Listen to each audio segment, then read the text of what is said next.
Bismillahirrahmanirrahim. Assalamualaikum warahmatullahi wabarakatuh. Di sini kami berempat akan mempresentasikan hasil kerja kelompok kami. Di sini kelompok 1 yang beranggotakan 1 Bukhari Muhammad, 2 Najwa Nazila, 3 Rizkala Hikamerdi, 4 Erwin Jess. Di sini kami akan mempresentasikan dengan tema paku keling, elemen mesin 2, semester 2, dosennya Bapak Yulianto. Langsung saja, paku keling rivets definisi.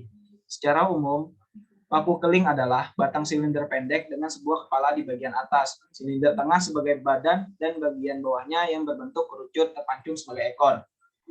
Paku keling adalah pengencang mekanis yang umumnya dipasang permanen untuk menyambung 2 atau lebih bagian bersamaan. Secara fisik, paku keling memiliki 2 bagian, yaitu bagian batang dan kepala. Paku keling merupakan salah satu jenis paku yang berbentuk silinder dan memiliki batang pendek pada bagian batang. Ciri lain dari paku ini adalah pada bagian kepalanya berbentuk setengah bulat, persegi 4, rata, atau trapesium. Paku ini digunakan sebagai alat penyambung bagian konstruksi, mulai dari konstruksi berat hingga ringan.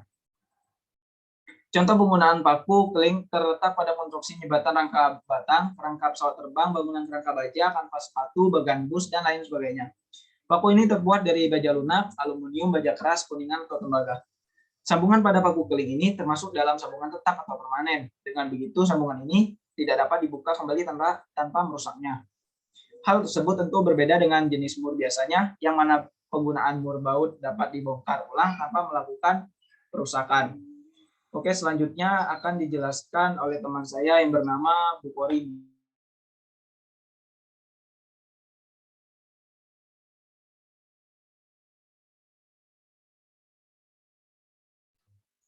Baiklah, secara paku keling. Paku keling dahulu. Paku keling ini digunakan pada jenis konstruksi yang besar seperti pembuatan jembatan dan lain sebagainya. Namun sering dengan perkembangan zaman, saat ini terdapat berbagai jenis dan bentuk paku keling yang bisa digunakan. Selain untuk konstruksi yang besar, paku keling banyak digunakan untuk sejenis konstruksi permanen.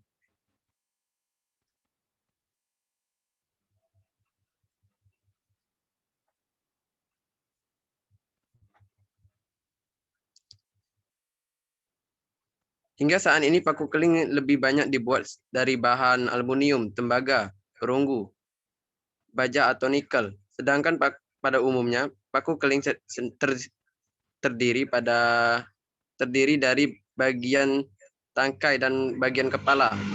Saat ini ada beberapa jenis paku keling uang banyak digunakan seperti paku keling kepala tikus bulat, kepala persegi, paku keling silinder hingga paku keling eksplosif. Fungsi paku keling. Paku keling memiliki beberapa fungsi bagian penggunaannya. Masing-masing paku berdasarkan ukuran, bentuk, dan jenis masing-masing paku keling. Untuk paku keling yang memiliki kepala bulat, lebih sering digunakan pada konstruksi jembatan, katel uap, dan konstruksi yang lain berhubungan dengan kerapatan. Sedangkan paku keling dengan berbentuk trapesium lebih banyak digunakan pada bangunan kapal atau pada konstruksi yang berbentuk minyak, membutuhkan minyak seharusnya. Jenis-jenis paku keling. Paku keling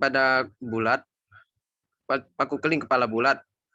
Paku ini digunakan untuk konstruksi jembatan, katel uap, serta konstruksi lain yang lebih membutuhkan.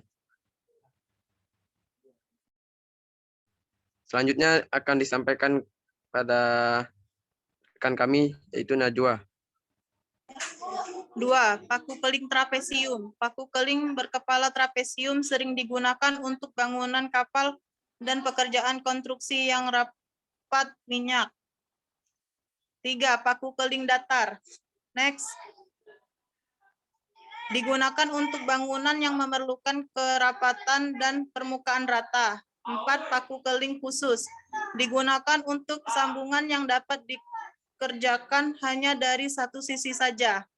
Next. Keunggulan paku keling. 1. Sambungan rivet cukup sederhana sehingga mudah dibuat. Selain itu, harga paku rivet yang mudah juga menjadi kelebihannya. 2. Pemeriksaan sambungan lebih mudah. 3. Sambungan rivet memang bersifat permanen, namun dengan trik tertentu sambungan tersebut dapat dibuka. Salah satu trik tersebut adalah dengan memotong kepala paku rivet. Selanjutnya akan dilanjutkan oleh rekan saya, yaitu Erwin.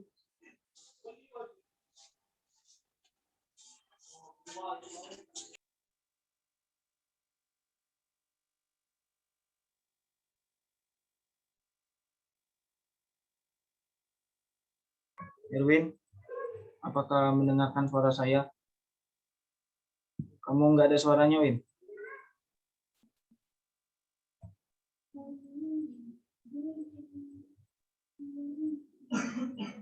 Kamu nggak ada suaranya, Win?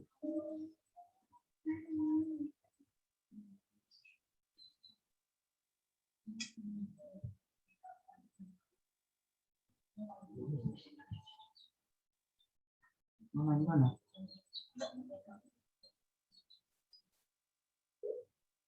Itu. Mana?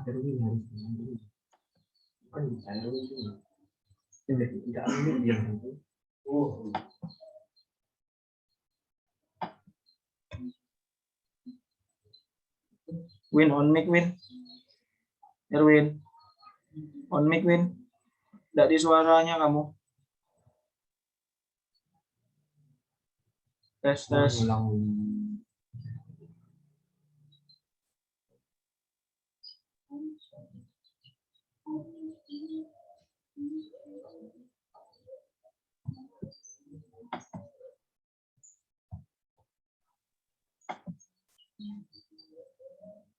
Win, on mic, Win, coba, Win.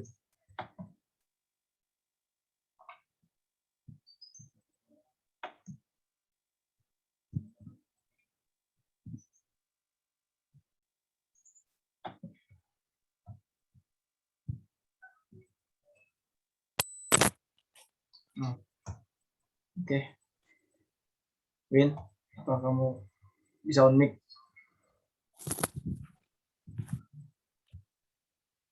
Lanjut, Win, 11.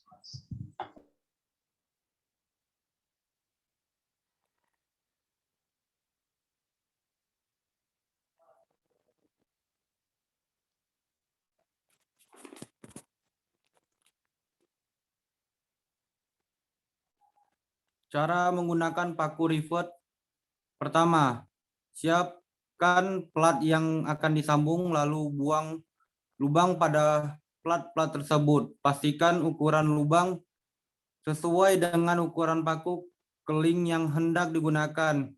Sebagai catatan, akan lebih baik bila diameter dari lubang tersebut berukuran 1,5 mm, lebih besar dari diameter paku keling untuk menghindari gesekan berlebih antara lubang dengan paku. Setelah melakukan perlubangan, maka dilanjutkan dengan memasukkan paku keling ke dalam lubang tersebut. Bagian kepala lepas dari paku keling juga dimasukkan ke dalam lubang yang sama. Proses berikut adalah menekan kepala paku keling ke bagian ekornya.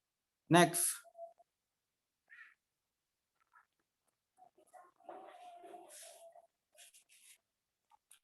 Untuk mendukung proses penekanan tersebut, Anda bisa menggunakan mesin pres atau mesin penekan khusus dengan daya hidrolik.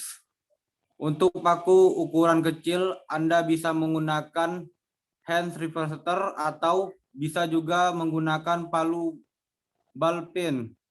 Setelah sambungan sudah dipastikan cukup kuat, maka Anda tinggal melakukan pemotongan bagian ekor paku yang tersisa. Untuk pemotongan, gunakan alat pemotong khusus. Penggunaan alat tersebut ditunjukkan agar permukaan sambungan bisa sama dengan permukaan plat yang disambung. Oleh karena itu, diperlukan pemotong yang bisa memastikan hasil pemotong benar-benar rapi. Itulah kenapa menggunakan mesin pemotong khusus lebih disarankan ketimbang menggunakan gergaji manual. Kesimpulan, berdasarkan penjelasan di atas bahwa paku keling atau reverter merupakan batangan silinder pendek dengan sebuah kepala di bagian atas, tengah, dan badan. Paku keling memiliki banyak ciri dan fungsi sesuai dengan kebutuhan masing-masing beserta ukurannya. Cara penggunaannya pun tidak sembarangan dan memiliki step-step pengerjaan dan sebagainya. Oke, terima kasih teman-teman. Oke. Sekian dari kami berempat. Apakah apabila ada kekurangan atau kesalahan, kami mohon maaf. Inilah PPT atau video kami. Terima kasih. Saya ucapkan Assalamualaikum warahmatullahi wabarakatuh dan selamat sore. Waalaikumsalam warahmatullahi wabarakatuh.